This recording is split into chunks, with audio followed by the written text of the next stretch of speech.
Yo guys, what's up? It's British Kid V2 aka BKV2 and we are here to talk about the UFC 144 pay-per-view in Japan. Now first of all, before I even get into my predictions, I want to say the Japan event starts this Saturday at 7 o'clock PM. So for all you beer drinkers or smokers or weed motherfuckers or whatever you want to call it, you know, don't set up a late after party with your buddies to get high, get blazed, and watch UFC. No, this is gonna be, well, 7 is not that late, but this is gonna be like in the afternoon at 7 PM Saturday. So don't forget, put it in a reminder with your smartphone, because if you have a flip phone, kill yourself. So yeah, let's go here. The fight I want to talk about first is Cheick Kongo versus Mark Hunt. And really, to tell you the truth, I think Cheick Kongo is going to take this real easy. I say this because Mark Hunt is way out of his prime, while Cheick Kongo is just now being taken serious for his skill and shit. Mark Hunt was very good in pride. He had a chin. You know, he was a great kickboxer. He didn't really have any takedowns or whatever, but he had a great chin as a kickboxer. After that, when he got into the UFC, he wasn't as good. You know, we know Mark Hunt for beating Wanderlei Silva and ending his 4-year undefeated winning streak in Pride. But once again, this is Pride. He doesn't, you know, Mark Hunt doesn't really have UFC acknowledgement. First of all, when he came into MMA itself and left kickboxing in Pride, he went 5-1. At his first 6 bouts, he went 5-1. Okay, that's not bad. You know, he beat the likes of Mirko Krokop by split decision. You know, beat Wanderlei by split decision. You know, that's what ended the streak. But then he got 6 losses in a row. He lost to the likes of Josh Barnett, Sean McCorkle, Mousasi, Manhove, Alistair Overeem in 2008, and Fedor. Now, the Sean McCorkle fight was actually not that long ago. You know, it was 2 years ago. But I see every UFC event as being, like, remembering it just like it was yesterday. I think this was Sean McCorkle's debut, because I remember when he got an arm submission in just a few seconds, he tweeted all over everything saying, "Yeah, come at me, motherfuckers." Then he lost to Christian Molkov and Stefan Struve. Did he lose to Christian Molkov? I don't even think he fought Christian Molkov. What am I talking about? Well, I know he lost to Stefan Struve, so yeah, he did lose to Christian Molkov by a guillotine choke. Sorry, I was almost wrong there. So as you can see, you know, now tuning in to MMA Talk 101, and you haven't seen episode 1. The way that I play these matches isn't necessarily how I think it's going to occur or how it's going to end. I play these matches quickly just to get through it, so I don't have to render a 30-minute video that's going to take like a bajillion hours to render itself. So I also put UFC 3 up rather than, you know, videos and clips and pictures, because, you know, anyone who's a gamer, any, you know, amateur MMA fan could go and watch this, you know, be entertained, and then learn about actual MMA and shit, and, you know, just be entertained with the game. So since I already gave you my predictions for the fight, and the fight hasn't even started yet, I'll give you some MMA news. Now we've got some really big MMA news. The UFC is going to start their first sudden death feature in their promotion. So this is going to start with the flyweight matchup between Demetrius Johnson and Ian McCall. We all know Demetrius as Mighty Mouse. He was the guy who lost to Dominic Cruz for the championship, then moved down a weight class. Also a wrestler, very fast. We know Ian McCall, he hasn't been in the UFC yet, but he's known, you know, to be one of those guys, because he's a flyweight. So the flyweight division isn't in the UFC yet, it's in there now. So he was known as one of those guys to be the top of the division. Like how Jose Aldo is the top featherweight when featherweight UFC yet. So they're gonna fight, and the sudden death rule is basically If after 3 rounds the judges are undecided on the winner, the fight will go a 4th round, also called sudden death.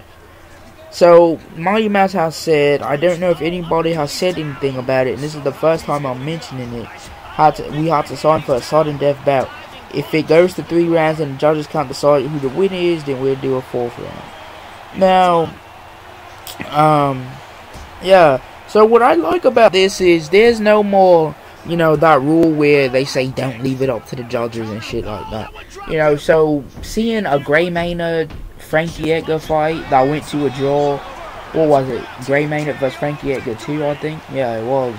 Seeing that fight going to a draw, had the sudden death rule been in, we would have seen another round, and who knows who the winner is. Same thing for John Finch and BJ Penn. We would have seen another round. So yeah.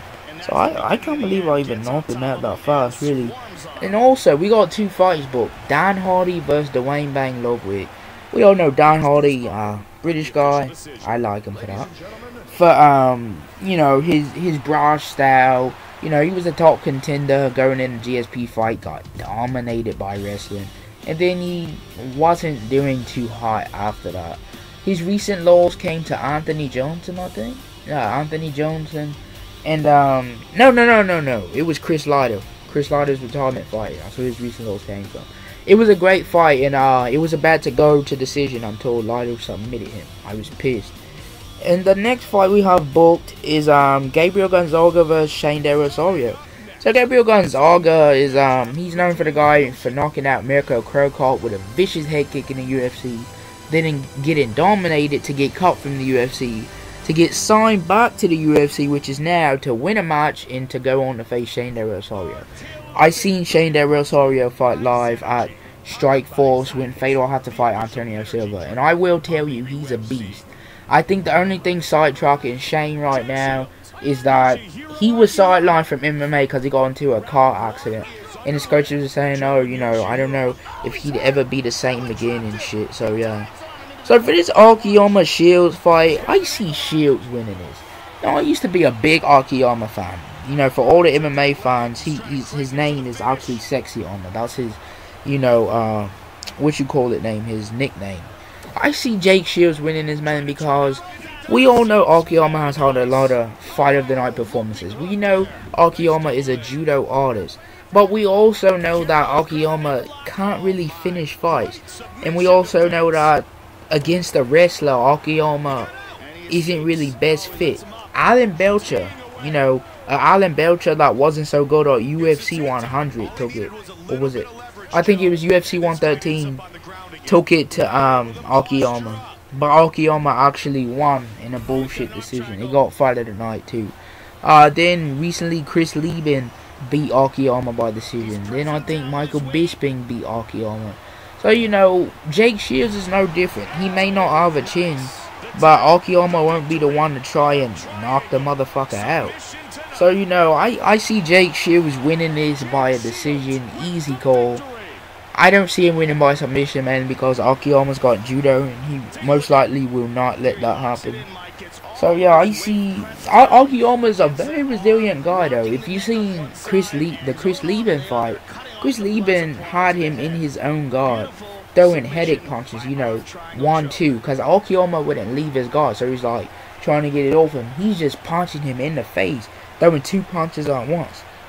Akiyama was actually taking it for a little bit, so that's the main reason why I don't really see a threat to Akiyama being knocked out or TKO'd here. So I guess we got time for some MMA news before I get into the next fight. So, let's look here. I told you about the 2 fights being booked. Oh, I know that this isn't really too MMA related. This is actually kinda old news about CM Punk. For all my wrestling fans out there, CM Punk, the wrestler, wants to challenge Chris Brown to an MMA fight, and this is real. They had a Twitter quorum, and CM Punk said, "I would like Chris Brown to fight somebody that can defend themselves." He's basically poking out the Rihanna thing, the Rihanna scandal, how Chris Brown abused her. Chris Brown said CM Punk's need more followers. He's such a leader. Not to mention the roids he's on has made it utterly impossible for him to pleasure a woman. CM Punk, contact my sister and I'll have him send you a autograph pic for my biggest fan. CM Punk said this must be said, and he posted a video. And you know, they kept going through and through with it. So let's see what Chris Brown said. Before Chris Brown signed out, his hashtag, that's the little number sign with the thing with words after it, it said not no punks. It was the #1 trend on Twitter. A WWE champion Punk entered the ring for his match against World Heavyweight Champion Daniel Bryan on a special live SmackDown. So yeah, now let's get into the predictions for this fight. Now, I got a whole lot of stuff to say about this fight. I actually, to tell you the truth, this can go either way. I don't know if I told you what I thought about Rampage as of now, but I'm going to tell you now, I don't find Rampage to be the beast he was back then. And it wasn't even that long ago where Rampage was considered a beast or a threat. You know, the UFC is still marketing Rampage as the guy with all that knockout power who's always going to push for the fight to end no matter what. And he's not that guy no more. Ever since he's got those movie roles, Rampage Jackson has been slacking and everything. You know, we've seen Rampage win, but, you know, when's the last time Rampage really won by KO? Okay, he beat Lyoto Machida, not by much. He beat Matt Hamill only because he had size advantage. If Matt Hamill had a build like Rampage, I'm sure it could have been a split decision for Matt Hamill. After that, he lost to John Jones. That fight, he wasn't trying to push anything for Jones, you know. And even when he knew he was losing the rounds and he had to push the fight, he wasn't doing it. And I just think that ever since he lost the Rashad fight, and ever since he lost the Rashad fight, and ever since he got the movie role, he's just not the beast we once knew. And Rampage has said this on many occasions. It's not just my opinion that works in with the factor. Rampage has said, you know, he's a street fighter. He's saying, you know, people in the UFC say that these guys have these different kind of styles. He's a street fighter. He fights like he's on the street, you know. He doesn't give a fuck. He doesn't care about the training because he knows that what the guy is going to do, he doesn't care. You know, in a street fight, you go in there and you're prepared for anything. This is exactly what he said. And, you know, this is even showing more that Rampage really does not give a fuck. Last time he said, you know, I'm venturing a little bit away from MMA due to these movie roles. But then he got back into it because he wanted to get his belt back. But then after he lost, you know, Rampage just, you know, he don't give a fuck. He's riding out the last parts of his career, which is really sad because Rampage could still be a threat. The guy's still strong. The guy still has knockout power. He's just not fighting how we want, how the beast is. That's why, you know, whenever I see Rampage Jackson on the card, I don't really get too excited.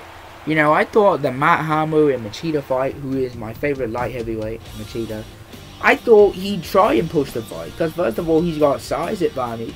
Or at least I think he tried to bully him. Like, just take him down viciously. Not some little girl takedowns. But a takedown is a takedown. So I can't be mad at it.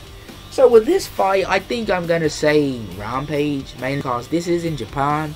And the same thing with Mark Hunt.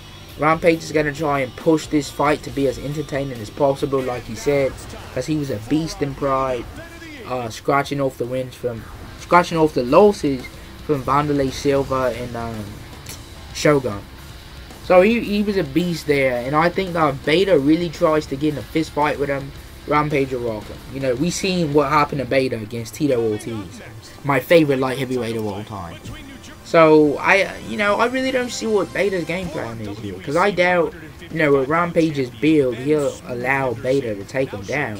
And I doubt that after Beta lost to Tito Ortiz, the ground and pound master, not the stand-up master, that he wouldn't really want to strike with Rampage. So, it's an interesting fight. It really is. So,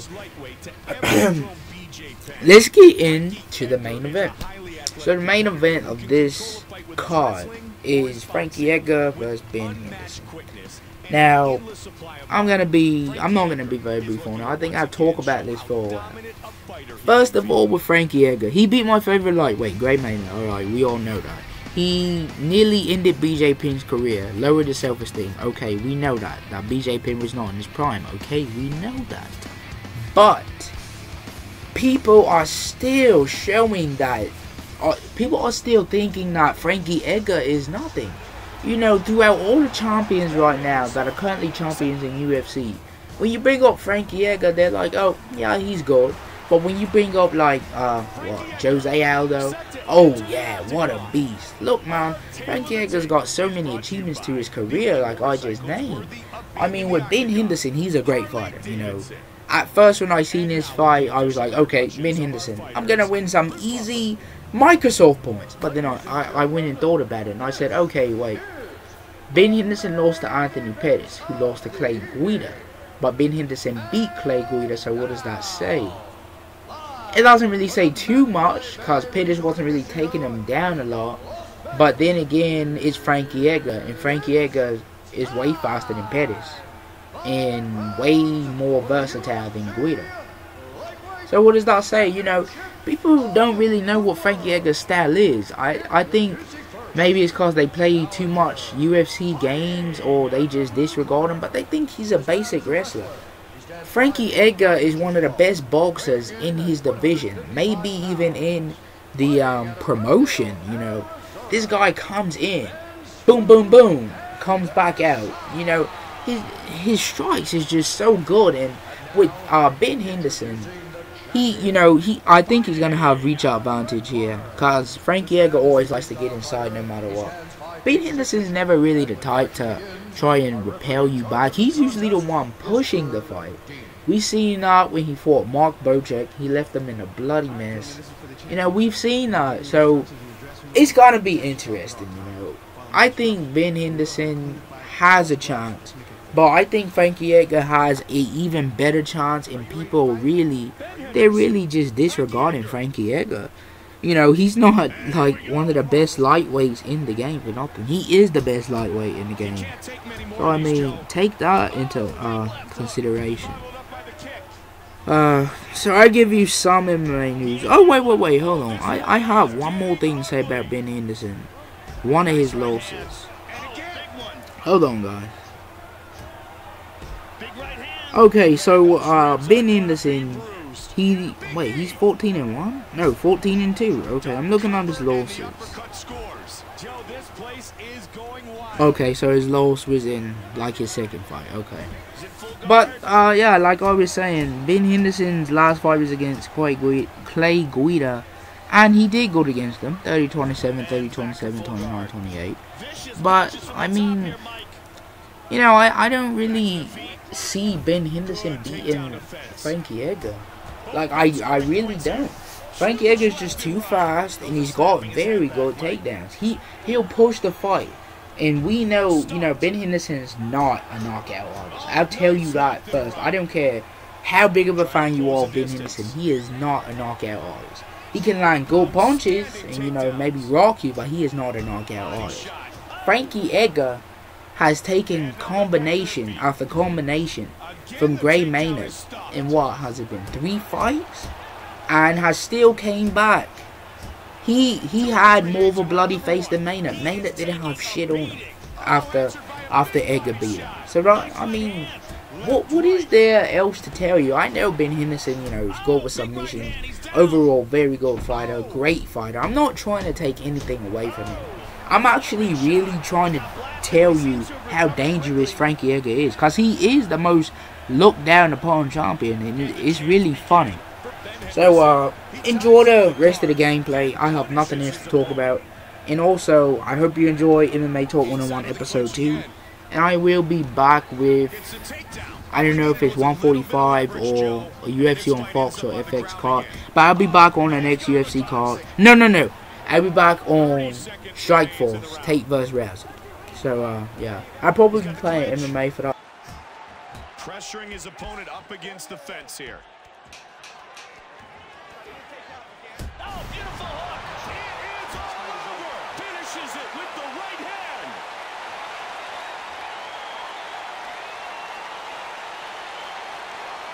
What a performance. He defends the UFC lightweight title. Let's